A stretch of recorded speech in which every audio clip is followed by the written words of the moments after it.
আসসালামু আলাইকুম বন্ধুরা, কেমন আছেন তা অবশ্যই আমাকে জানাবেন। আপনার ফোনে যদি 1xBet অ্যাপটি ডাউনলোড করা না থাকে তবে অ্যাকাউন্ট খোলার জন্য প্রথমে 1xBet অ্যাপটি ক্রোম ব্রাউজার বা অন্য যে কোনো ব্রাউজার হতে ডাউনলোড করে নেবেন। ডাউনলোড করার পরেই অ্যাপটি ইনস্টল করবেন এবং অ্যাপে প্রবেশ করবেন। উপরে দেখতে পাচ্ছেন লগ ইন এবং রেজিস্ট্রেশন দুটি অপশন দেওয়া আছে। এখান থেকে রেজিস্ট্রেশন অপশনে ক্লিক করবেন। এই যে রেজিস্ট্রেশনের জন্য আবার অনেকগুলো অপশন দেওয়া আছে, এর মধ্যে N1 ক্লিকের মাধ্যমে আপনি সহজেই রেজিস্ট্রেশন করতে পারবেন। তাহলে N1 ক্লিক অপশনে ক্লিক করবেন, এখানে কান্ট্রি বাংলাদেশ রাখবেন, বাংলাদেশি টাকা বিডিটিই থাকবে, নিচে স্পোর্টস এরকমই রাখবেন। তারপর এখানে প্রোমো কোড দিতে হবে যাতে আপনার অ্যাকাউন্ট পুরোপুরি ভেরিফাইড হয়। প্রোমো কোডের এই ঘরে লিখবেন B33B। হ্যাঁ, আবার বলছি B33B। এই প্রোমো কোডটি দিলেই আপনি বিভিন্ন পেমেন্ট মেথডের মাধ্যমে 24 ঘন্টায় ডিপোজিট ও উইথড্র করতে পারবেন। প্রতি সপ্তাহেই বোনাস সহ অ্যাকাউন্ট খোলার সাথে সাথেই 100% বোনাস পাবেন। এখানে B33B এই প্রোমো কোডটিই লিখবেন। কোনোভাবে ভুল করলেই আপনার অ্যাকাউন্ট পুরোপুরি ভেরিফাইড হবে না। প্রোমো কোড দেওয়ার পর নিচের এই খালি ঘরটিতে টিক দিয়ে এই সবুজ বাটনে ক্লিক করবেন। আপনার সামনে যদি এরকম রোবট ভেরিফিকেশন চায় তবে তা সফলভাবে করে নেবেন। তারপর কিছুক্ষণ অপেক্ষা করলে দেখবেন আপনাকে ইউজার আইডি আর পাসওয়ার্ড দিয়ে দিয়েছে।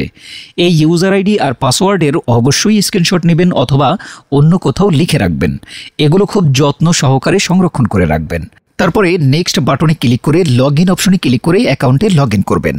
এখন অ্যাকাউন্ট ভেরিফাইয়ের পালা। এজন্য নিচে মেনু বাটনে ক্লিক করে উপরে ইউজার আইডিতে ক্লিক করলে এরকম একটি পেজ আসবে। এখান থেকে আপনার জাতীয় পরিচয়পত্র ও মোবাইল নাম্বার ভেরিফাই করে নিতে হবে। এই যে দেখতে পাচ্ছেন ফোন নাম্বার লিঙ্কেই ক্লিক করবেন।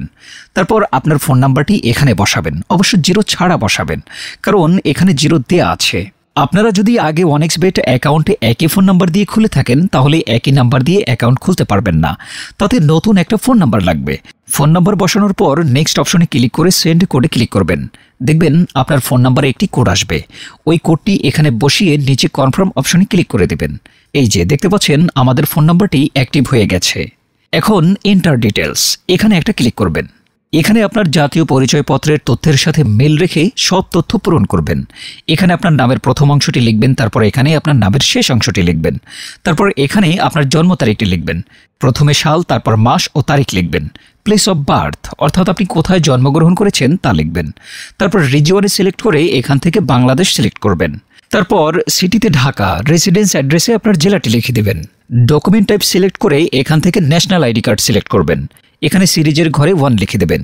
ডকুমেন্ট নাম্বারের এখানে আপনার এনআইডি কার্ডের নাম্বারটি বসাবেন।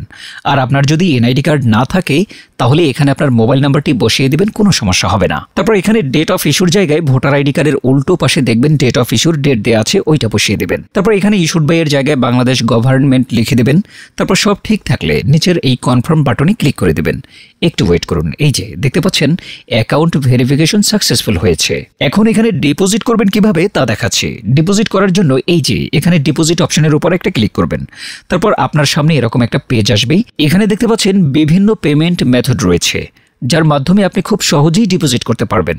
তো আমি আপনাদের দেখিয়ে দিচ্ছি কিভাবে এই পেমেন্ট মেথডের মাধ্যমে ডিপোজিট করবেন। তো বন্ধুরা, এই পেমেন্ট মেথডের উপরে একটা ক্লিক করবেন। ক্লিক করার পরে প্রথমে এখানে দেখতে পাচ্ছেন মিনিমাম 300 টাকা ডিপোজিট করতে পারবেন, মানে এখানে সর্বনিম্ন 300 থেকে যত ক্যাশ আউট করা যায় তত টাকাই ডিপোজিট করতে পারবেন। এখানে দেখতে পাচ্ছেন তারা একটি এই পেমেন্ট মেথডের এজেন্ট নাম্বার দিয়ে রেখেছে। এই এজেন্ট নাম্বারেই আপনাকে ক্যাশ আউট করতে হবে। তো আমি এই নাম্বারটি কপি করে চলে যাব এই পেমেন্ট মেথডের ক্যাশ আউট অপশনে। তো বন্ধুরা দেখতে পাচ্ছেন আমাদের ক্যাশ আউট সফল হয়েছে। এখানে দেখতে পাচ্ছেন ক্যাশ আউট করার পর তারা আমাদের একটা ট্রানজ্যাকশন আইডি দিয়েছে। এখান থেকে এই ট্রানজ্যাকশন আইডিটি কপি করে চলে যাবেন সেই আগের অপশনে। যাওয়ার পর এই যে উপরে আপনি যত টাকা ক্যাশ আউট করেছিলেন তা লিখবেন। তো আমি যেহেতু 4500 টাকা করেছি তাই 4500 টাকাই লিখলাম। তারপর আমরা যেই ট্রানজ্যাকশন আইডি কপি করে এনেছি সেই ট্রানজ্যাকশন আইডি এখানে বসাবো। এরপরে ওয়ালেট নাম্বার, মানে আপনি যেই পেমেন্ট মেথডের মাধ্যমে ক্যাশ আউট করেছিলেন সেই পেমেন্ট মেথড নাম্বারটি এখানে বসাবেন। এরপরে নিচে কনফার্মে ক্লিক করে দেবেন। কনফার্মে ক্লিক করার পর আপনাদের সামনে ডিপোজিট সাকসেস নামে এরকম লেখা আসবে। তার মানে আপনাদের ডিপোজিট রিকোয়েস্ট সফলভাবে তাদের কাছে চলে গিয়েছে। তারপর 5 থেকে 10 মিনিট পরেই দেখবেন আপনার অ্যাকাউন্টে টাকাটা যোগ হয়ে গেছে।